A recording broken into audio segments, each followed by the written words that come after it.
We're back, baby. It is the Daily Stripe, Thursday, July 27th. Shout out to those listening in SoCal ESPN at 1090. It's good to hear and see you folks as well. Joshua Fisher, Alexander Tossing the Rockasopoulos, DJ Nikki Snacks Crider, and we have a returning guest, one half of the Wake and Rake podcast, one of the greats, Danny Vietti, joining the show. And before we give him the floor, I do want to issue a small apology on behalf of the TCS crew to Halo Nation. We've ragged on the Angels. We've called them terrible. We've said that they've been mismanaged for years now, but they put their nuts on the bump. They go get Giolito and Ronaldo Lopez, shoring up their pitching staff that once again we have railed against for so long. So kudos to the Angels. We're glad they're going for it. Danny, welcome again to the show. How are you, my friend? We'd love your thoughts on the trade and your thoughts on the Angels keeping Ohtani ahead of the trade deadline. Yeah, I appreciate you guys having me on. Always a blast. I will start with this and say I will not apologize for saying the Angels have mismanaged this ball club for a decade now, or nearly a decade, because that's exactly what has happened. Am I happy that the Angels are going for it and just laying it out on the line and saying, you know what, we got two of the best players of in baseball history. Trout's going to be coming back in a month, hopefully. They're hoping to get Brandon Drury back. Now you have a nice starting rotation with Ohtani, Detmers, Sandoval, Giolito, and Canning. Yeah, I love it. I love that they're actually going for it, because why the hell not? But I will not apologize for critiquing them over the last 10 years, because they've been abysmal most of these, the better half of the last decade. Okay, yeah, love that. I don't think I'm going to apologize either, because I mean, you literally have Babe Ruth and Lou Gehrig on your team, and you haven't been able to basically get them to the playoffs, which is abysmal. So this is your last ditch effort. I doubt Ohtani is going to be on your roster next season unless you fork up, $600 million, but go after it, see what you can do when Trout gets back. Let's see if we can, put together a solid lineup and then make a run. I mean, they're only 3.5 games out right now, or 4 games out right now. Have to look again. But it's a deeper hole than some of these teams are that are quote unquote buyers 4 games out. So we'll have to see. Mm-hmm. The teams are behind right now, Danny, the Sox, the Yankees, the Jays. What do you see those two teams doing? Selfishly, specifically the Red Sox, because Will is your co-host. What do you guys think they're doing over there? A lot of these teams need pitching help. A lot of teams just in general need pitching help. The problem is it's just a question of who's going to be available, because a lot of the top names like Dylan Cease, not going to be available. Shohei Ohtani, obviously now not going to be available. The most interesting name would be Blake Snell of San Diego. I still question whether he's going to be available too, though. There was a report from Nightingale this morning that the Padres just lost another series at home to Pittsburgh yesterday. And so maybe Snell could be available because he's going to be a free agent at year's end. I still don't believe that. I see it very similar to the Angels and Mets situation, to where they're just going to go down with their ship. If AJ Preller, who is, I believe, on the hot seat, why would he sell off now? If he's going to get fired anyways, why give up now? I think he's going to take this thing right to the end. And the numbers indicate that it's going to turn around for the Padres. And I know it's July 27th, and we've been saying this for 3 months now. But every number known to mankind, all the statistical nerds out there, indicate that the Padres are going to turn it around at some point. So that tells me they're going to go down with their ship and they're going to give it one last ride. And then the other name that comes to mind too is Marcus Stroman for the Cubbies. Although the Cubbies have been playing good ball lately too. So there's another question mark of who's going to be available. So there's a lot of question marks of starting pitching. And the problem is that there's a high demand for starting pitching, but the supply right now is pretty low. Mm-hmm. In the Padres situation, do you feel like they should stand pat or be buyers? Because I mean, obviously I'm with you. I think AJ Preller, has kind of, dug his own grave a little bit, and there's no reason for him to just sell off for another GM to have a plentiful farm system. He's just going to swallow his pride or not swallow his pride and take it to the end. But would you say there would be buyers? Depends on what your definition of buyers would be. I definitely wouldn't sell. I'd keep the roster intact. CJ Cron's interesting to me. Cronenworth just hasn't gotten it done at first base this year, particularly against left-handed pitching. So I'm wondering if maybe you could platoon those two and have CJ Cron against lefties, Chick Cronenworth against righties. I think that's your best bet, is like finding more platoon partners, maybe even somebody out in center field to platoon with Trent Grisham too. Mm-hmm. So not anything big for San Diego by any means, but maybe just kind of shoring up the roster a little bit, putting some, dotting some I's and crossing some T's. That's what I would imagine. Yeah, I'm with you. Maybe some bullpen help too. Yeah. Well, now I'm a little scared of the deadline's fireworks, because like we're sitting here and a week ago, we thought, okay, the Cubs are going to sell on Bellinger and Stroman. They're on 1-year deals. Now they've won 5 in a row, and they're in the thick of things with the Reds and the Brewers. The Brewers are a team, like, are they going to go all in at any point, in the franchise's history or not? And and the Reds, okay, they could have made a splashy move, but they don't need to rush anything. They're ahead of schedule. So now you're looking at a lot of these teams across the board, and the Mets and the Padres, like you bring up, they're going to go down with their ships. Like the whole AJ Preller point is something that we've talked about AJ Preller a plethora of times. We've never touched on the fact that he probably is gone regardless of it, unless they make a crazy turnaround, which analytically they could. But unless they make a crazy turnaround, he's probably going to go. So there's no point in selling, like we're saying. And they might as well buy and just spend as many chips as he can to try to, do the impossible. And the Mets, though, I think they've given up such gaudy contracts. But to me, more so than the Padres, they should trade Verlander and they should trade Scherzer. Their season was kind of toast once Edwin Diaz went down. You have them for another year. So, if you were confident about this 2023 roster, why wouldn't you be confident, other than the fact that they haven't won many games this year? But why wouldn't you give it another shot in 2024 and try and fill the holes elsewhere? It hasn't been Verlander and Scherzer's fault, I wouldn't say. No, I'm not saying it's their fault, but Verlander, up there in age, started off the year hurt. Scherzer's been good, but not been lights out Cy Young candidate good. Neither of those guys are all-stars. And their farm, they have a lot of bats in their farm. They have a lot. I feel like they always have a million middle infielders and catchers in their farm system, but they don't have a lot of pitching depth like they used to. I mean, when the Mets were great, they had Harvey, DeGrom, Syndergaard, Wheeler come through. I mean, I would say one of the biggest mistakes in their franchise history was letting Wheeler walk to a rival. Just looking at their rotation, Senga's been good. Crosco has been a little iffy at times, and he's dealt with injuries. And then Jose Quintana is finally getting back. Yeah. It's just, what is Crosco's 36 now, so he would be 37 next year. I don't know, man. I place a lot of the blame on the Mets on the offense. I totally get the argument of wanting to start over, but I think New York is almost in too deep with these contracts. So it's going to be really tough now to start over. If they want to start over after next year, when you're going to have Scherzer and Verlander, coming up on the end of their deals, maybe that would be more of an idea. San Francisco is interesting. Maybe they could, vouch for those two guys. There were a John Morosi report a week ago that the Giants were checking in on Verlander. So maybe there's a team like that that's ready, or feels like they're ready to compete right now, that would give it a go.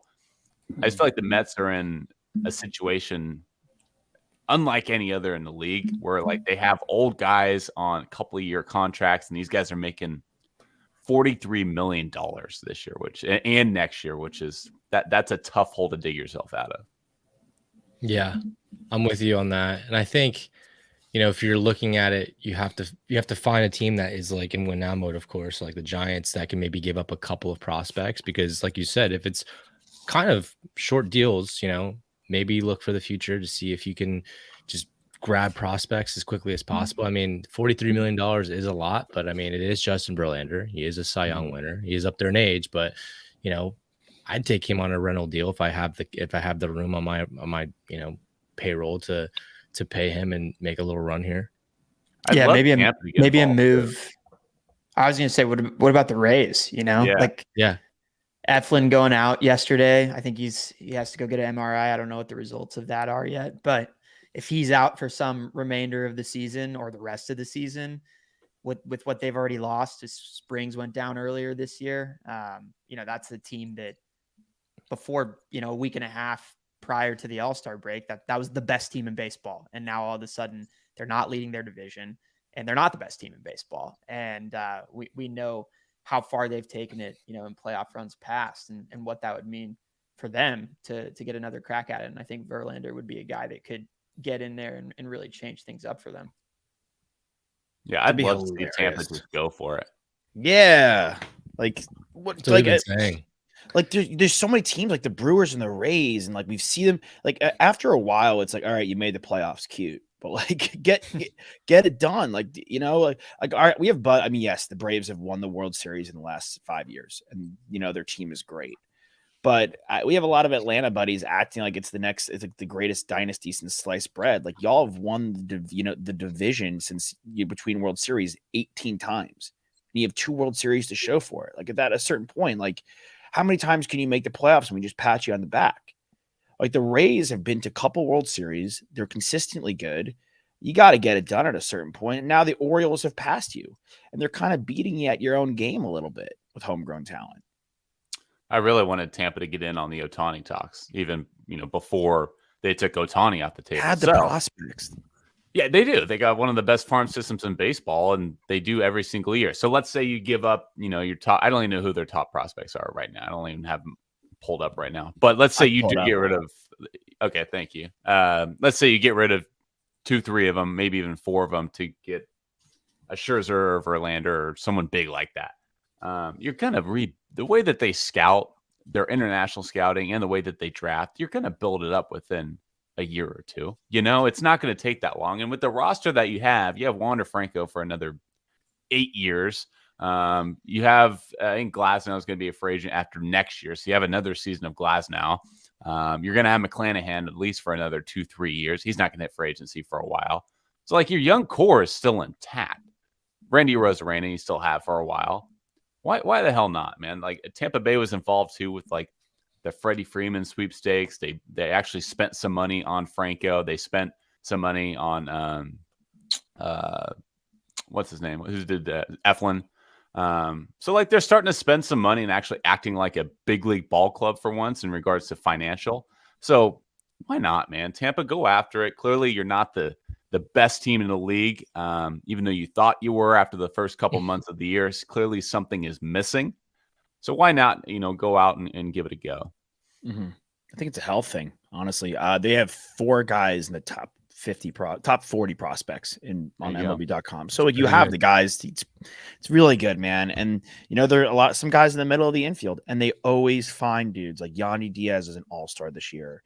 Another guy to throw out there, but I think they've had some injury issues, and Fairbanks has been in and out of the rotation. He's had some weird nerve issues at the back end of the bullpen. McClanahan's been hurt. Glasnow obviously not fully healthy this year. So they've had some injury issues themselves in Eflin, like we're talking about, whereas the Orioles continue to get better and better, like a little bit away from the trade deadline. We were talking about this yesterday. What do you think of Felix Bautista and at the rate that he is going at being the Cy Young for the AL?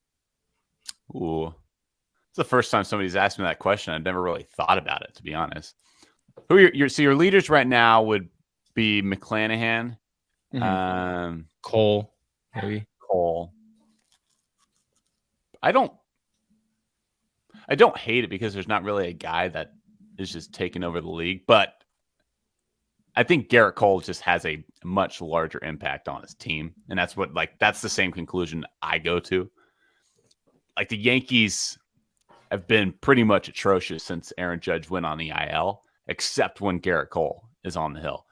And so Batista is going to end up with 80 inning or maybe 60 appearances, 70 appearances. Garrett Cole is going to have up over 250 innings pitched or damn near. So the impact that Cole has, I don't think it's enough to surpass what Cole's been doing. That's just my personal opinion.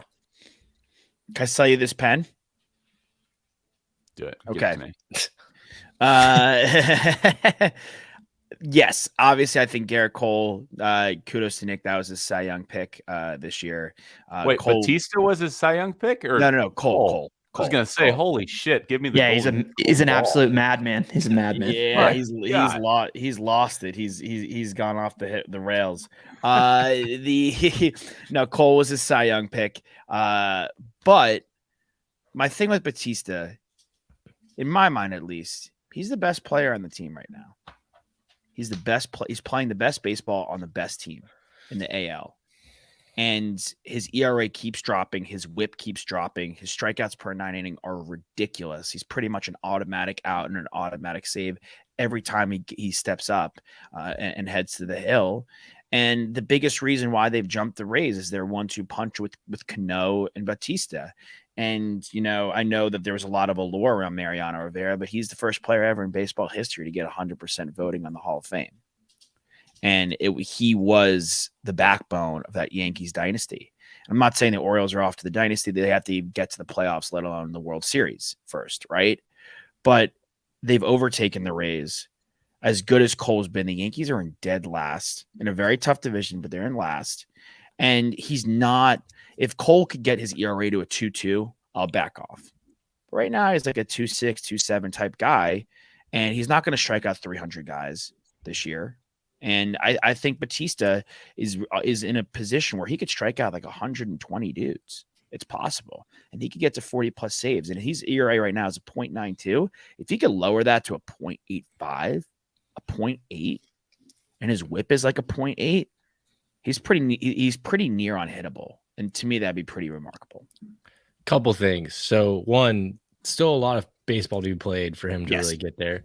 That's the obvious one. I'm looking back right now, though, at Eric Gagne's season when he won the Cy Young. That's the last reliever that won it. And he had a 1.2 ERA. He had 55 saves, which I don't think Bautista's going to hit. No. He had 137 strikeouts. The next guy in the race was Jason Schmidt, had a 2.34 ERA, and then had over 200 strikeouts. So Garrett Cole isn't even surpassing Jason Schmidt when it comes to ERA. He'll get to 200 strikeouts, I believe. But he is Garrett Cole, though. And I think that's a difference between Schmitty and no offense to Schmitty, but I mean, that's an excellent year for the guy. You guys boys with this nickname? Yeah, me and Schmitty go way back, obviously. Yeah, he's basically like second uncle to me. No, I can we throw out Nathan as well? Like he's just as much in the mix to me as, the Rangers are the best team in the AL West. He's, I think, third in average against for starters. He's started 2 less games than Garrett Cole, but he's only pitched 6 innings less. Like he's there he's second best whip in the league from starters in the American League. And then he's got the best ERA. You're talking about Cole, bringing that ERA down. Evaldi's already there. Of course, he doesn't have the strikeout numbers. He's not the top of the league in that regard, but he only has 8 home runs against. He's just not a guy that gives up the long ball. Like as far as quality pitchers have gone and results to their team being the best that they can be, like I think Evaldi has to be in the conversation as well. Yeah, I think he's top 3. Yeah. This is a really important point, though, that I don't want to get overlooked is we all know that these end of season awards, MVP, Cy Young, they're all narrative awards, and they're all what the media, myself included, want to talk about and want to hype up. Garrett Cole's never won a Cy Young award, which is both shocking and super shocking. Unfair because his teammate in Verlander won. It was 2019. Garrett Cole, when you go side by side with Garrett Cole's numbers and Justin Verlander's numbers, Garrett Cole should have won the Cy Young in 2019. So like similar to how I know that Aaron Judge broke the record last year and he was still very much deserving of the MVP. But I do think there was a narrative last year that when Ohtani and Judge were going at it for the MVP, people were looking back to 2017 when Altuve beat out Judge, and he shouldn't have beat out Judge. And so now people are looking for an excuse to give Judge the MVP, and he ran away with it. Similar this year, I think people at the end of the year, because Cole got snubbed in 2019, people are going to be looking for an excuse to give Cole his due. He's Leonardo DiCaprio in Revenant, right? Not necessarily his best movie, but the one that he gets awarded for finally. Because it's a good comp. Like, holy crap. This guy deserves. Cole had 326 strikeouts in 2019 and still did not win a Cy Young. That is ridiculous. It's absurd. Garrett Cole, by and large, we were talking about this yesterday, Danny. I'd love to get your take on this as well. I think, Nick, you posed the question, has any of these 10-year, $300 ridiculous $1 million deals worked out? And he's, to me, so far, him, and I think, Tosh, you threw out Mookie. are like the real only two deals that have been good and profitable, as from a production standpoint. Yeah, and I threw out Freddie too. But honestly. he's like a smaller. I know it's earlier too. It's a smaller deal. It's a smaller deal than he got. It's true. Thoughts on that, Danny? What was the question? I missed it. Garrett Cole and Mookie Betts being the only two profitable from a production standpoint, like big $300 million deals. The arguments stem from Jaylen Brown getting 5 years, $300 million in the NBA. I was basically saying, so Bryce is another one, but I mean, minus the injuries. But we're basically saying, like, out of all the contracts that have been handed out, have there anyone be like, yes, we're so glad we spent $300+ million on that guy? I'm looking. It's a good question. Definitely not Giancarlo. Like maybe Manny. I don't know. I mean, they just extended him. Yeah, I think it's too early for that one. Corey Seager's been good so far, but it's still it's early for him too. And then it cuts off at 300 with Trey Turner. Yeah, I think that's pretty fair. Trout was looking good for a while too, but now all of a sudden the injuries have racked up. Yeah. That's my only knock on Harper too. That's my only knock on Harper's injuries. Yeah. So I think Harper, you could definitely throw him. I mean, they made the World Series last year. He's an MVP. I mean, Harper's been the real deal. I think you need to throw him into that conversation too. Him, Mookie, Judge is dealing with injuries. Man, that's actually a pretty solid point though. They just don't work. Like, you could go back. It's almost a tale as old as time. Like, you brought up Giancarlo. Like, Robbie Cano didn't really work. Like, we saw how that, song and dance ended. We saw how the Pujols song and dance ended. And Pujols, I think we could all come together and say is a top 3 hitter we've ever seen, right? In our lifetimes. Yeah. So sometimes you have to make the deal, and that's the way the game is gone. But I'm looking at the New York Yankees right now, and they're kind of really dependent on their farm. They have locked up all their dollars and cents in Aaron Judge, Garrett Cole, and Giancarlo Stanton. And I know that there's this narrative around the baseball community that they have unlimited money, but there has to come a point where the luxury tax comes into play and the well dries up. Like, you cannot just keep throwing out $300 million contracts, especially when you're not winning World Series. Like, they haven't won in over a decade. And they have 3 guys with $300 million deals. It's gotten to a point of ridiculous. They're the most boring watch in baseball. Like, something's I mean, really, like I know that swag and flair doesn't win ball games, but just entertainment factor, they're the most boring watch in baseball. Like, they don't have any big names when Judge is out, really, and Stanton's out. They have no identity as a team. And I think maybe this is a stretch, but I relate it all back to the old traditional historical hat that they proudly wear every year with the no facial hair policy, and we're better than everybody in the league because we won 27 titles, even though we've only won 2 in this millennium, this since the turn of the century. So they pride themselves on their history, and there's an old cliche out there that if you're constantly looking behind, you're never looking forward. They need to stop looking at those 27 titles, and they need to start looking forward and embracing what the game is today, because they're the same team that they have been for the past 4 or 5 years. They're way too reliant on the long ball. They have no team identity. Their pitching's pretty solid. I have no criticism of their pitching, but their lineup is atrocious. The lineup is the exact same that it's been for the past 4 or 5 years, and they need to change themselves as an organization, not just as a team. It starts from the top, and it works itself downward. Yeah. I mean, if you're looking at it from an outside perspective as a free agent as well, I don't necessarily know that it's the same organization that people wanted to play for, in the 90s, in the early 2000s, where it's like, yeah, I want to be a Yankee. It's not a sexy free agent destination now because the fans are pretty horrible sometimes. You have the facial hair stuff, you have the button up, tight knit stuff. And then, of course, as well, I think there's a bias where it's like, okay, you're the New York Yankees. Like, the asking price is always going to be higher if you're the free agent or the agent, right? They're always going to try to go a little bit over the top because the Yankees have been known to throw out that money out there. So I think they're already kind of in a bind, and they put themselves in the predicament because of that.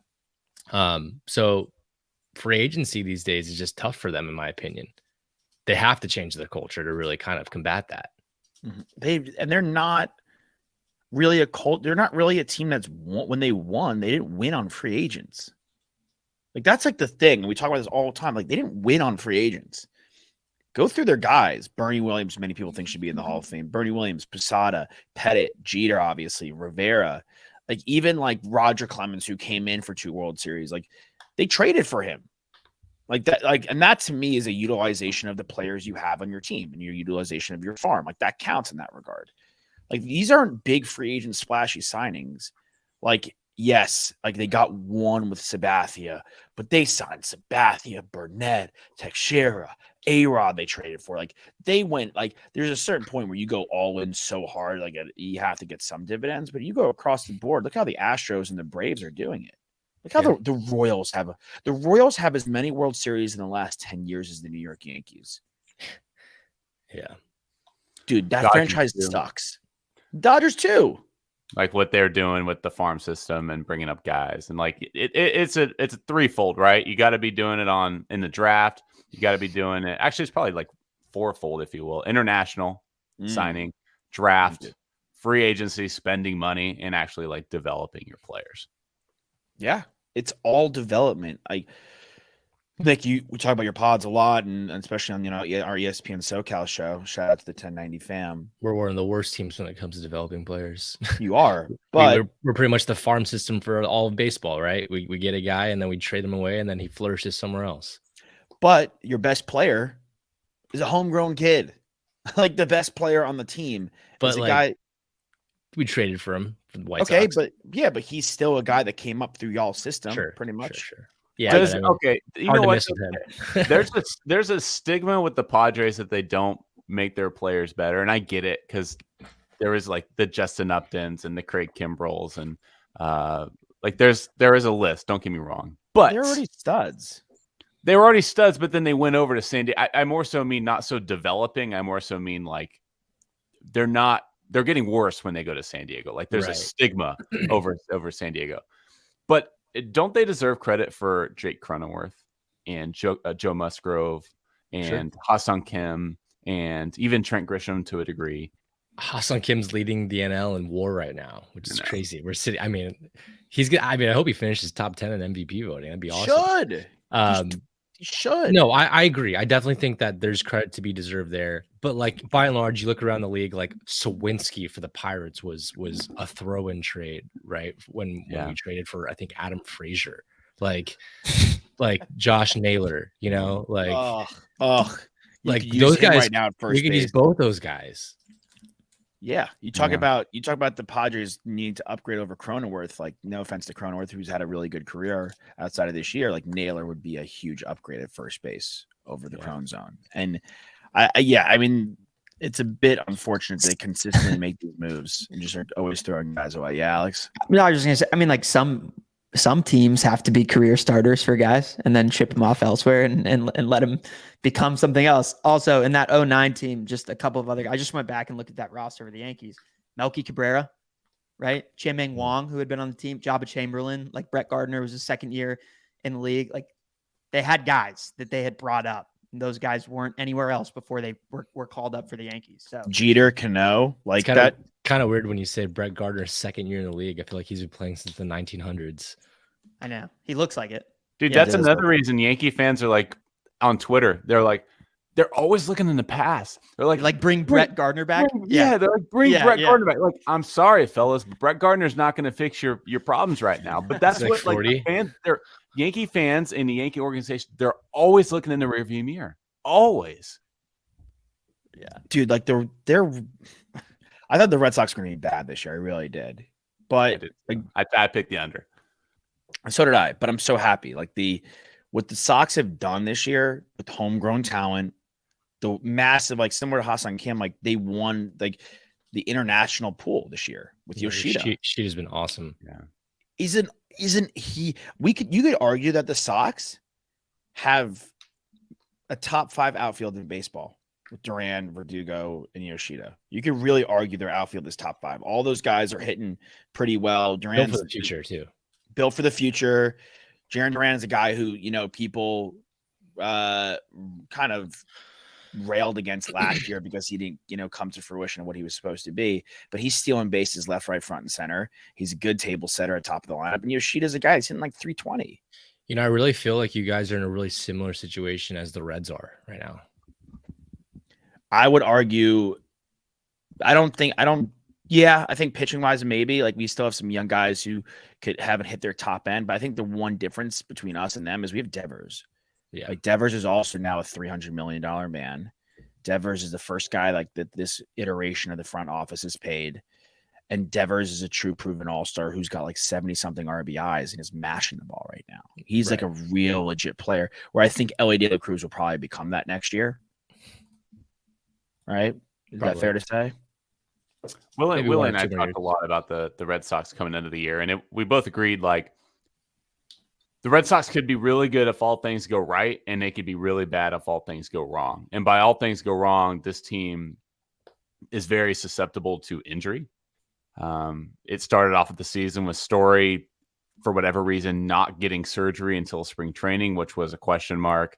They also came into the season with you didn't really know what you're going to get out of guys like James Paxton, Chris Sale. They have massive injury histories, and then now Tanner Houck and Garrett Whitlock is on the IL too. So, like this roster, the way it was constructed, had major question marks. You had older guys, Justin Turner, just older guys on the roster with injury histories. But we both agreed that if they were able to stay healthy, that this team was capable of winning 85, 90 games. I was putting my money on not everything going right for the Red Sox because that's just the way baseball works. But the lineup's legit. The young guys, I think, have been able to relieve some of these older guys and have been pulling a lot of the weight. And so Turner's having one of his best years. Turner's having like a career year. Yeah. That's how good teams are made, though, is like the young guys are combined in with the veteran guys, and they feed off one another. They help build each other up. And that's what they're doing. They need starting pitching, though. They really do. I mean, you look at their rotation, like on Fangraphs, they have 3 guys in their rotation: Paxton, Bayo, and Crawford. And I know they're getting guys on the IL back, but they're another team that's going to be looking to maybe making some calls on Blake Snell in San Diego or Stroman out in Chicago. Jordan Montgomery. I think this is a great fit too, is just because of his history in Boston, is Eduardo Rodriguez in Detroit. Familiarity there. Alex Cora knows Eddie. Obviously, he had success in Boston, so Eddie Rodriguez would be a nice fit in Boston as well. Yeah, and he's back and healthy. And I mean, look, Schreiber just came back. Like he was out, and he's like, you could argue that he's one of our best relievers. I mean, I think they've had obviously some issues, but I like what they're doing with Pivetta, getting a long relief role. Like that's been like it's been a really interesting deploy that they've been, using in their rotation. They bring him in the bottom half of the lineup in the third inning, and then he just cooks, which is something you've seen other teams do. And I'm glad the Red Sox are using that bullpen strategy. It's another kudos to Cora being just a fantastic manager. I do want to go to the West Coast a little bit. D-backs, Giants, Dodgers on the NL side are vying for that top spot in the division. Dodgers are having a really good June on. And then in the AL West, are the tides changing? Are the Astros times? Is the Astros time over? Is it fully Rangers season in the AL West, or do you think the Astros can catch them? Yeah, I don't think it matters, to be honest. I think both those teams are capable of winning a World Series. I don't like, just celebrating divisional championships in baseball because they just frankly don't matter. I get it for a franchise. It's meaningful. It's history, and you only win so many in a franchise. Like hang the banner, I don't care. But in regards to like what a season turns out to be, just get in the dance. Don't worry about winning the division. Look at the Phillies last year, Nationals in 2019, the Braves in 2020. Was it 2020? 21? Mm-hmm. Yeah, 21. Astros in 22. Just get in the dance. Don't spread your guys too thin as you're coming down the stretch. Both are capable of winning a World Series. Make some moves at the deadline, bet your team. And if you end up winning the title for the division, great. But I think both those teams have bigger goals in mind. Yeah. What about the NL West? Like, are you worried about the D-backs? Do you think they could get there and get it done? I'm more worried about San Francisco. They are ready to make a splash. If not at this deadline, then definitely in free agency after this year. Like this, and that obviously isn't going to impact this season, but San Francisco is hungry. San Francisco is in dire need of a face of the franchise. And they tried doing it with like Chris Bryant back in 2021 when they won 107 games. They didn't end up re-signing him, but they went out and got a face of the franchise type player. Now, I've been on this. I'm going to die on this hill. Juan Soto is going to be a San Francisco Giant at some point in his career. If the Padres make him available at the deadline, which I don't think they will, San Francisco would be involved. If Soto hits free agency after next season, San Francisco will definitely be involved. They were the bridesmaid for Judge, bridesmaid for Garrett Cole, bridesmaid for Bryce Harper. Put a superstar in San Francisco, and all of a sudden, all these mixing and matching that Gabe Kapler does so well, the platoons, the bullpen to go along with it, the rotation with Logan Webb. I think San Francisco, if they can land a big-time name at the trade deadline, they should be the team to look out for in the National League West coming up on the Dodgers. What about the Ohtani sweepstakes? I feel There like you go. Yeah. great location for him. Yeah, I don't think you can get a better face of the franchise than the best player of maybe all time and international face of the franchise too. Well, I mean, they always talk about his West Coast bias too. You know, I mean, San Francisco's right there, exactly where you want to be if you want to be closer to home. And you know, I think it's a controllable division right now. I mean, it's up for grabs. You know, with the Dodgers kind of taking a step back, and obviously the Padres having their struggles. I mean, if we were to trade Soto, I don't necessarily know that we would do it in division. You know, we'd probably try to keep him away for a little bit, but man, we'd be able to get a lot of prospects back in return for him right now. I mean, probably not as much as we gave up, but at the end of the day, like, you know, if you were the Padres and you're actually adamant about going after Ohtani and you really want to do it, I don't necessarily know you can pay both of them. Like maybe part ways with Soto, get what you can, and then focus all your money and energy on Ohtani. Yeah, I want to make this point made too. Like the point you just made, they're not going to trade him to the Giants. I'm saying if he would be available, the Giants should be first in line to get him, because I do believe when he does hit free agency, if he does free agency, they're going to be first in line for Soto because they need that guy. And they just brought up Marco Luciano too. After 10, he's their top prospect, 15th ranked prospect in all of baseball. He had like 10, 15 games in AAA. And by the way, he was only hitting about 240 in AA. That to me, like maybe he is ready, and the power numbers were there, and the OPS was decent. But that to me shows me like this is like they're trying to show him off for the trade deadline. That's what it seems like San Francisco is doing. Yeah, wow. And I think Juan would do really well in that ballpark with that short fence in right field, and then the splash zone. Now, the video that you put out with how many guys have gone yard in the splash zone, it's honestly kind of surprising that there's been so few home runs hit in that bay. Who do you think the first righty is going to be? I think Tatis has a real good shot. He does. Everybody, all the comments were like, if only Arson Judge signed with San Francisco, he would have been the first right-handed hitter to get into the bay. JD Davis got close last night, actually. He got it to like the back pillars. And JD Davis, surprisingly, if you look at his savant numbers, like his exit velocity, his hard hit percentage, JD Davis, like last year, the only guys that had a harder hit percentage last year was Yordan Alvarez and Aaron Judge. It went Aaron Judge, Yordan Alvarez, JD Davis, which would surprise a lot of people. So JD Davis has a chance. You know why it doesn't surprise me? Because he's a typical Mets castaway. The Mets just cast him off dude, how many times have we seen this, bro? Daniel Murphy came up in the World Series and put together one of the craziest playoff runs. Where is he playing the following year? The Washington Nationals, a top 5 MVP candidate, by the way. Justin Turner came up with the Mets. Go to the Dodgers. We don't need you. All-star level player, face of the franchise, World Series winner. JD Davis, this guy plays a pretty decent third base. He's pretty solid, but whatever. We don't necessarily need him. We'll cast him off. Now we're talking about the guy to be the first right-handed hitter ever in the history of baseball to hit into the bay.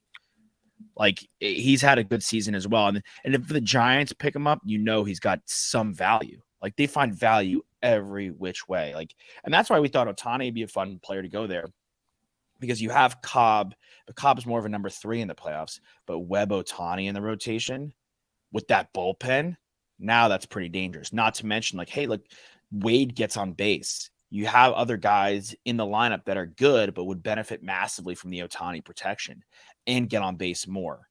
Ohtani in SF makes too much sense. Unless the Angels throw the money at him, unless the Angels get it done this year. Like, look, you're just saying you have to get into the dance, and you threw out the Angels rotation at the top of this thing, Danny. Like, it's Ohtani. It's now Giolito. Sandoval's been decent. Reed Detmar's had a really tough start, but has come back quite nicely. And Griff Canning, like, if that's your 5th starter, like, hey, like, not too bad. And if they're going to continue to make these moves, like, why stop there? Like, why is that the only move they're going to make, other than the fact their farm system's kind of piss poor? Like, yeah, don't overlook the Reynaldo Lopez acquisition either. You're getting a right-handed reliever arm that has hybrid experience, and the guy that, like you said, can eat up some innings in the bullpen too. He's kind of found himself a role in the bullpen. He tried it as a starter in Chicago, didn't really work out, but he's got really, really good stuff. So they're going to try and shore up their bullpen, especially. Like I was doing some like under the radar trade candidates on the Wake and Raid podcast last night. Trevor May for the A's. I know it's in the division, but the A's have had history of trading with the Angels before. Chasen Shreve of the Detroit Tigers. Shreve has a 30% strikeout percentage against lefties this year, which is pretty impressive. I wonder if Daniel Bard's going to be willing to go to another destination, just with what he's battled and finally finding a niche in Colorado. But a 175 opponent batting average and a 2 ERA for Daniel Bard. There's a lot of bullpen arms available. Brad Hand with Colorado as well. Ryan Yarbrough with Kansas City. There's a lot of arms available. That's my only prediction for the trade deadline coming up on August 1st is we are going to see a ton of moves, because we have 20 teams that are involved either via the division or via division and or wild card. You're going to have 20 teams that are at least going to be in conversations with buying. And a lot of them are going to be bullpen arms, 4th outfielders, defensive replacements. So there's going to be a lot of names. I just don't know if it's going to be big names. I'm kind of surprised how slow it's been taking, honestly. I mean, for the most part, we have the Kike Hernandez trade the other day. We have Giolito. Not a ton of huge splashes yet. If you're a team that really wants to get in the mix, then kind of get it done early, right? And see if you can get your guys that you want. I mean, Aroldis Chapman was earlier in the season, of course, with the Rangers, but great move. I think Ohtani slowed everything down. Like, nobody knew what the Angels were doing, and he was going to be the big domino to fall. And we didn't know if he was going to be available. What we didn't know what the Angels were going to do. So I think people were seeing like how that was going to play itself out first. Now I think we saw it last night with Giolito. I think now is when we go. From now until August 1st at 5:00 Pacific time, don't sleep. Yeah. Padres honestly might be the big domino now. Are they going to do anything with Snow or Hader? People are kind of waiting to see, like, are they available? Do it. I know we said they're not going to, but like, I don't know. If you're the Pirates, I wish they would. You have a Cy Young candidate. You have probably the best closer in the NL right now, and you have Soto. Like, the value is at all-time high for all 3 of those guys right now. I think you start building for 24. Build for 24, because get rid of Snell, get some prospects, and then you give up. You're going to give up some contract space too, so maybe you have a little bit more money to spend in the offseason. I think you start build for 24, but that doesn't mean giving up Soto. Obviously, right. The year of Soto. Build for 24 and go after it next year. You would have the owner to have to tell Preller, hey, your job is safe in 2024, just to give him that reassurance. Which I don't know if he can. I mean, I'm looking at guys like Lang, Finnegan, closers in the smaller market last place teams who are like not competing teams. Even David Bednar would be a really good pickup for a team to go out and get. Last little bit here, DV. By the way, that's terrible. World Series picks. Who you got? What's your prediction as it stands on July 27th? And maybe your MVP and Cy Young picks as well. Be great. The beginning of the season, I had Angels. Who's my National League team? I had Angels. Probably Atlanta. I don't remember who my National League squad was, but I picked the Angels to win the series. Look, man, the Angels are going after it. A lot of what these GMs are doing is going down with their ship, so I'm going to do the same. I'm going down with my ship, and I'll stick with the Angels. Say they sneak into the playoffs. Trout's getting healthy. Drury's coming back. They're going to make some moves at the deadline. Let's go Angels. Let's go Halos. If they did win the World Series, and they were to match whatever offer that someone throws at Ohtani, is he staying? They won the World Series? Yeah. Absolutely. Why the hell would he leave? Hell yeah. Yeah, they just won. He'd be a moron. Unless he wants to get broke off and somebody offers him more money and Steve Cohen says, here you go, Shohei, here's a blank check. That, Right. There's that aspect of it too. Steve Cohen, if Steve Cohen gives him $700 million, like, can we look into that guy's? Can the IRS go at that guy at that point? Like, how is that even possible? Be so ridiculous. We need more owners like Steve Cohen. Yeah, and Peter Seidler. I do respect what they're doing, like paying the players and just going for it. But really quick, I know we're wrapping up here, but I think a great point that needs to be made though is, what the Mets and Padres have taught me this year is that it has taught me to respect what the Dodgers are doing so much more, because a lot of people looked at the Dodgers and their payroll and everybody thought, well, they just buy their roster and they just bought their 2020 World Series and they bought their way to the playoffs seemingly every year. And we kind of alluded to it earlier, but dude, it's so much deeper than just buying a roster. What the Dodgers do with their farm system, Gavin Lux and Julio Urias and Walker Buehler, Clayton Kershaw, Outman, they do it in so many other aspects. They don't just buy a roster in Los Angeles. That's not what the Dodgers are. Not the Mets. The Dodgers are not the Padres. What they've been able to do over the last decade plus, it is. The Mets and Padres have allowed me to respect the Dodgers more organizationally this year than ever before. Being in the division, I mean, I always tell my Padres homies, like, I don't know how they come up with these random guys that provide organizational depth for them. Like, that's one of the biggest issues for us right now is, like, sure, we're top heavy, but at the bottom of your lineup, you've got all these guys that are hitting, sub 200. And it's like, we've got no organizational depth. We call up a guy from AAA. He's ass. The Dodgers, they do that. And they get a guy who's hitting a walk-off grand slam because, we knew Outman's going to be this, crazy, great outfielder. So, yeah, I know what you mean. Crazy. Rich get richer. And the overarching point, you got to get it done in the draft, international market, and you got to develop your players. Danny Vietti, Wake and Rake Pod. Always a pleasure, man. Thank you so much for joining us. We love having you on, my dude. Appreciate it, guys. Thank you.